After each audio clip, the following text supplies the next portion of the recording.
Hello and welcome back to the channel. I just thought I'd do another update on Project 406.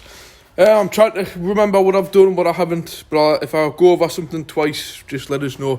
First of all, the wipers, as you can see, they're back in line now. Could be worn spindles, but we'll see when the car actually gets used. But now they're nicely in line, so that's not catching the scuttle. And that one isn't catching the top of the windscreen. I don't know if you can see there, but I've just ground these down. And I've put some cure rust onto them. When I get 2 minutes, I'm just going to put a little bit of black paint on them. Just one of my pet hates of these wipers. So I've just put the cure rust treatment on them for now. So that's that. Trying to think. Obviously, as you can see, the 3 wheels are back on now, but we're off for doing the bearing. New tyres on the back.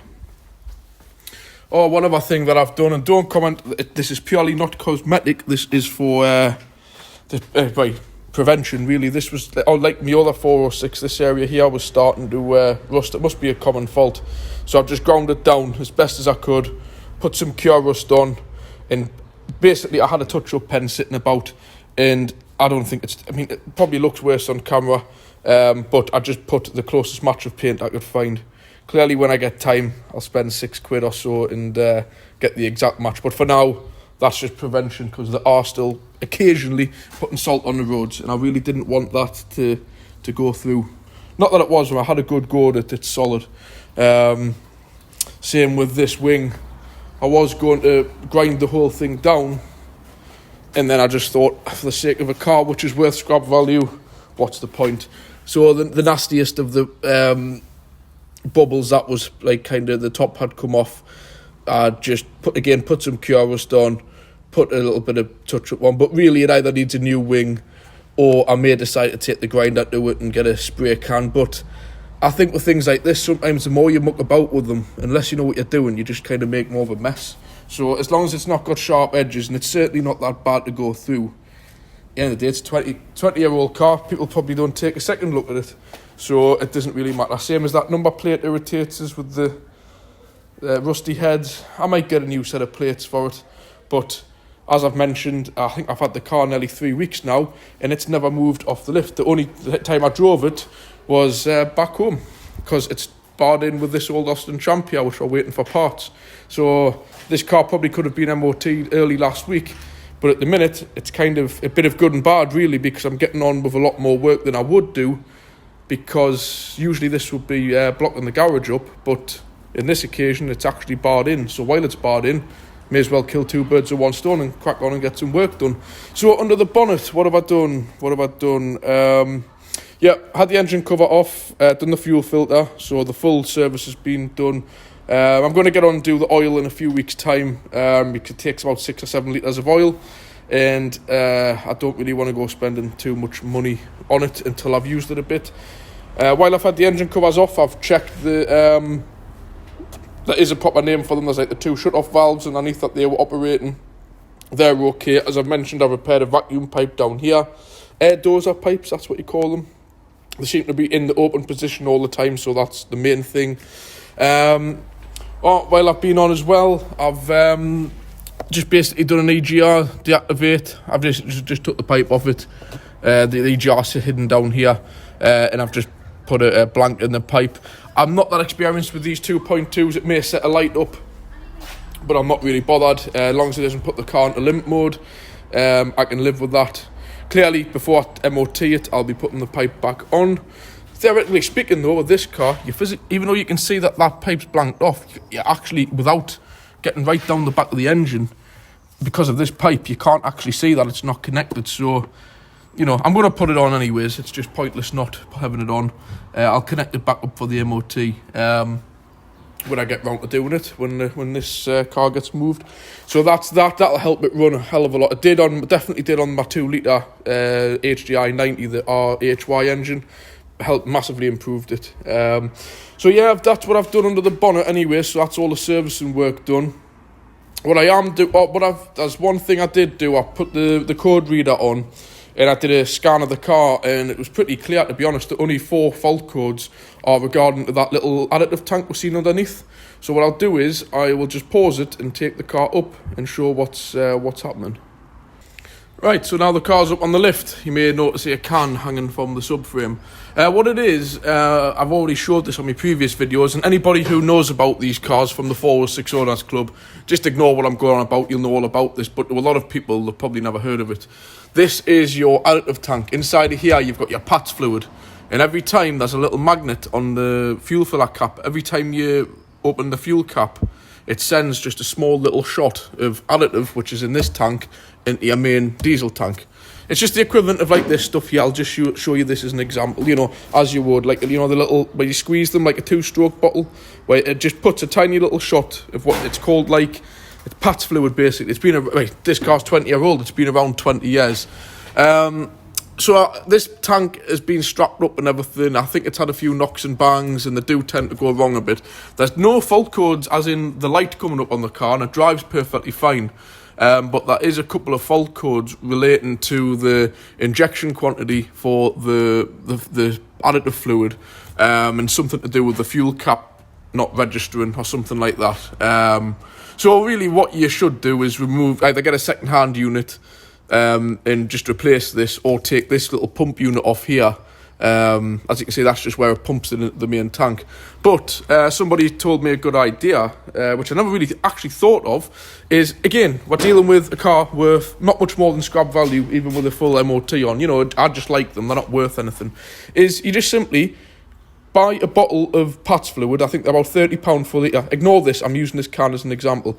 Buy a litre of PART6 fluid, pour it into a bottle similar to this, like an empty bottle. Then every time you fill up, just put a little shot of the DPF additive fluid, like the PART6 fluid, in when you fill up. And to be quite honest, to most people that would be an inconvenience, but with me, you might see on my previous videos, I use Miller's. I've actually got a bottle of the Miller's diesel additive at home, which I will be putting in this car anyway. So when I fill up, I'll just be putting the PART6 fluid in. So in case anybody's wondering what it is, it's just a fuel additive, a very strong fuel additive that goes in every single time you fill up. And what that's designed to do is to keep this, which is your DPF, clear. It's a good idea actually, because it's like constantly running fuel additive through all the time. So what happens is, if this unit stops working and it doesn't get the dose of the PART6 fluid into your diesel, you tend to get problems with your DPF clogging up and having issues. So that's my solution. As long as it's not in no limp mode and there's no lights on, which I definitely wasn't when I bought the car, and that definitely isn't when you start it up, I'll just leave the fact that this has obviously problems with it, and just simply, I've got an empty bottle of Miller's at home. I'm going to buy a litre of PART6 fluid, fill the bottle up, which I think it's a 500ml bottle, and every time I fill up, put a shot of the PART6 fluid in. You're just effectively doing exactly the same job as that, just doing it manually. It saves all the faff. So anyways, since I assume this isn't working, I've tried screwing the cap on and off and listening underneath, and I can't seem to hear nothing. And I have got an old software for one of these. I might try seeing if I can trigger it. But for now, what I had lying about is one of these. I've actually got one in the bin, which I'll grab out, because one had run out of gas. It's this is just for use to do at home, people to do at home. You'll have heard, I've had them done before, all these DPF, what do you call it again, like Terra Cleans, and these people who come out to do it for you, and they charge like £200 and £300.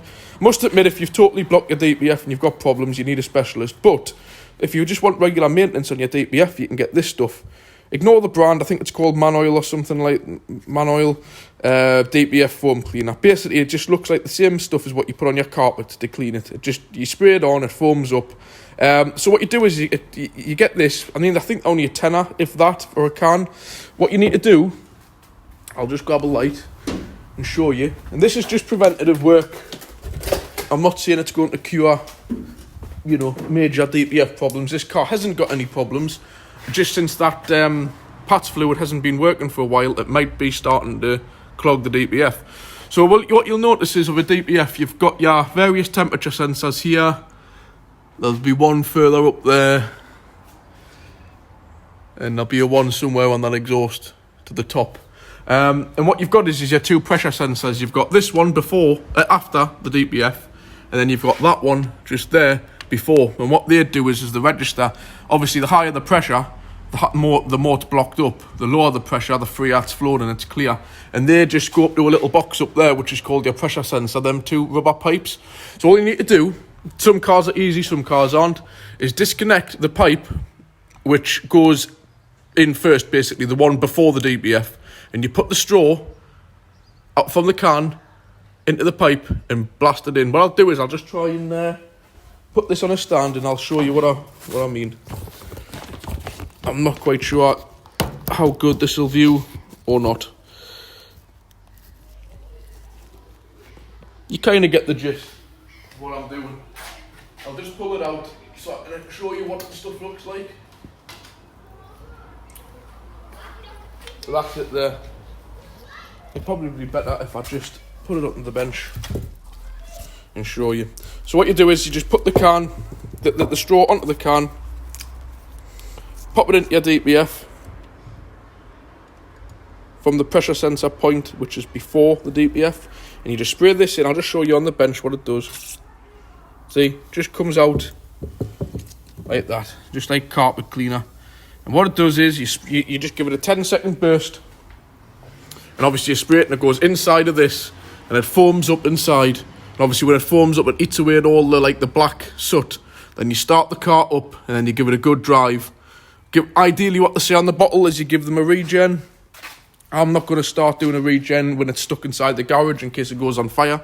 So really what you're meant to do is just take it out for a good blast. Again, I can't, but I'm going to start it up and just let it run, and it'll be fine. As you can see, when this stuff turns from a foam, it just turns to a clear liquid. So all that's going to happen is you can't damage your engine. When you start it up, obviously the nature of the engine, it pushes, the gases push out. So what you might find is if you've got a nice driveway, I wouldn't advise starting it up because you'll probably get a black patch on your driveway. So just don't go revving it up straight away. Just let it tick over, and the heat that it generates, it'll just let this stuff evaporate. So you may have a little bit of like steam come out your exhaust. So like I say, you just pop it in, give it a few bursts, and then just make sure when you put it back, the pipe that you take off, which is up here, you put it back on. I would advise putting a little bit of grease onto this area, onto where you put it on, because if you want to regularly do this, it just means you can get the pipe off a lot easier. So yeah, so that's where we're up to now with it. Bar that, it's more or less done. It's ready to go. I need to give it a drive, give it a test drive first to check everything's okay, and then get it MOT'd and start using it. And I'll give you an update of how things go as and when I actually get to give it a good drive. So if there's anything else you want to know, leave a comment below, like, subscribe. I'm just trying to do things on a basic term here, you know, like I'm not trying to get too technical, you know, like explaining like how the DPF works and everything like that, because I'm not really sure people are that interested. You know, I'm just showing you how you can keep it clean, and the best way if you have any problems with the PART6 fluid on your Peugeot or Citroen vehicle, ways around it where you don't have to go spending hundreds of pounds. You know, you can just go putting it, you know, pay 30 quid for a bottle of PART6 fluid, find an empty like 2-stroke shot bottle or something. You know, takes an extra couple of minutes when you fill up, I suppose, but it's not the end of the world. So yeah, if you like that, leave a comment, like, subscribe, and I'll catch you next time. Bye.